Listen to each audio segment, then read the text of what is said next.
1 अगस्त 1960 को 8 जजों की सुप्रीम कोर्ट की एक बेंच ने MSM Sharma versus SK Sinha के केस को डिसाइड किया। ये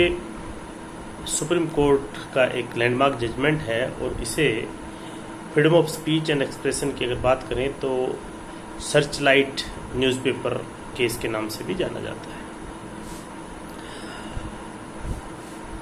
इसमें इशू ये था कि बिहार लेजिस्लेटिव असेंबली में प्रोसीडिंग के दौरान जो असेंबली के एक सीनियर मेंबर एनपी सिंह ने उस समय के तत्कालीन चीफ मिनिस्टर एसके सिन्हा के खिलाफ कुछ ऐसे कमेंट किए जो कि उसको क्रिटिसाइज करते थे और उसमें बिहार सरकार या यूँ कहिए कि उस समय के चीफ मिनिस्टर की फेवरेटिज्म के खिलाफ थे। अब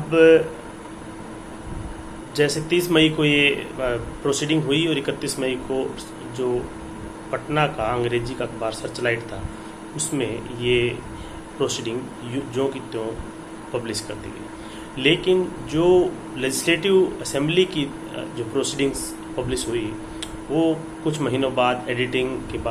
के हिसाब से हुई और उसमें जो फेवरेटिज्म से संबंधित जो इश्यूज थे या जो स्टेटमेंट थी एनपी सिंह की वो डिलीट की जा चुकी थी, क्योंकि वो उस समय स्पीकर ने उसको अनपार्लियामेंट्री या अनअप्रोप्रिएट मानते हुए उसको डिलीट कर दिया था। अब इसी के चलते बिहार लेजिस्लेटिव असेंबली की तरफ से स्पीकर ने जो लेजिस्लेटिव प्रिविलेजेस उन्हें आर्टिकल 194 क्लोज 3 में मिले हुए थे उसके तहत सर्चलाइट न्यूज़पेपर के एडिटर पंडित एमएसएम शर्मा को नोटिस भेजा। उसी नोटिस के खिलाफ एमएसएम शर्मा सुप्रीम कोर्ट आ गए। उन्होंने आर्टिकल 32 का इस्तेमाल करते हुए रिट सुप्रीम कोर्ट में फाइल की। अब एमएसएम शर्मा का इशू ये था कि वो ये कह रहे थे कि जो आर्टिकल 19(1)(a) में freedom of speech and expression है, जो फंडामेंटल राइट है, वो जो उसके अंतर्गत और जो आर्टिकल 194 क्लोज 3 है जो लेजिस्लेटिव प्रिविलेजेस से संबंधित आर्टिकल है, उसमें जब एक दूसरे कन्फ्लिक्टिंग सिचुएशन में होंगे तो फंडामेंटल राइट जो है प्रिवेल करेगा।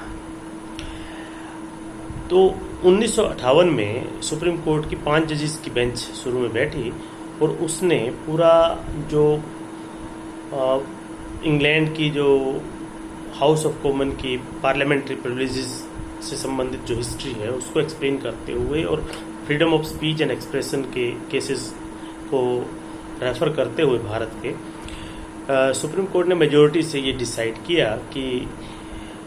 जो पार्लियामेंट्री प्रिविलेजेस हैं और या जो लेजिस्लेटिव प्रिविलेजेस हैं वो सब्जेक्ट टू आर्टिकल 19(1)(a) यानी कि फंडामेंटल राइट्स के सब्जेक्ट पे नहीं आएगी और ये इससे बाहर है और ये स्पेशल तरह की कॉन्स्टिट्यूशनल प्रिविलेजेस हैं जो लेजिस्लेटिव असेंबली को मिली हुई हैं और वो उनकी प्रोसीडिंग को पब्लिश करने के लिए या जो प्रिविलेजेस को जो वॉयलेट करता है, ब्रीच करता है, उसके खिलाफ वो कार्रवाई कर सकते हैं। अब ये तो केस जो 1958 का 5 जजेस की जो बेंच थी उसका डिसीजन एमएसएम शर्मा के खिलाफ आता है। तो उसके बाद अगले 1.5-2 साल में जो वहाँ पे प्रिविलेजेस कमेटी बनी थी वो डिफरेंट सेशन लेजिस्लेटिव के डिफरेंट सेशन प्रोरोग होने के चलते, चित्रावसान होने के चलते एक नई कमेटी बनती है और एक साल के बाद जो है नई कमेटी जो है फिर से पंडित एमएसएम शर्मा को नोटिस भेजती है।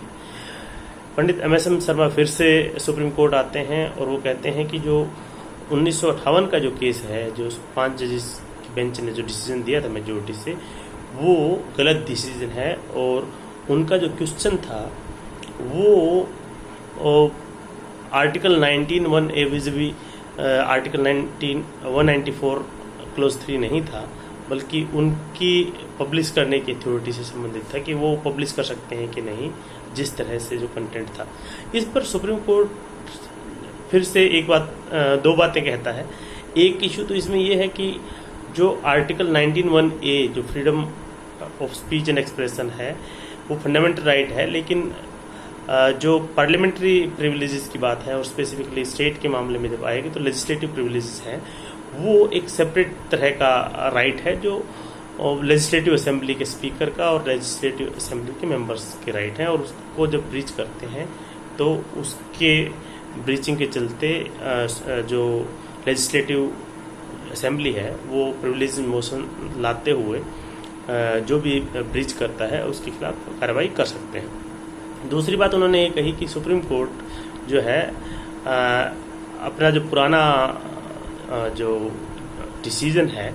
उस पर स्टॉपर लगाते हुए कि भाई ये रेजिस्ट्रेस जुडिकेटा है कि पहले जो डिसाइड किया जा चुका है वही फाइनल है और इसमें जो पुरानी जजमेंट है उसको ओपन नहीं किया जाएगा। तो इसमें कुल मिलाकर के पंडित MSM शर्मा थे, उनको जो वो चाहते थे कि उनकी freedom of speech and expression के तहत उन्होंने जो पब्लिश किया है उसको प्रोटेक्शन मिले, लेकिन उसमें उन्हें प्रोटेक्शन नहीं मिली और सुप्रीम कोर्ट ने कहा कि चाहे वो कमेटी नई हो, जो पहले वाली कमेटी से अलग कमेटी हो, नोटिस दोबारा आया हो, लेकिन वो अल्टीमेटली जो है लेजिस्लेटिव असेंबली डिसॉल्व नहीं हुई है, उसका डिसोल्यूशन नहीं हुआ, इसलिए वो एक कंटिन्यूएशन में ही है और आपको उसके सामने अपीयर होना पड़ेगा। तो उसमें सुप्रीम कोर्ट ने एक तो इस मामले में रेस्ट जुडिकेटा की बात कही और दूसरा उसमें ये कहा कि जो लेजिस्लेटिव प्रिविलेजेस हैं वो फंडामेंटल राइट से अलग है। धन्यवाद।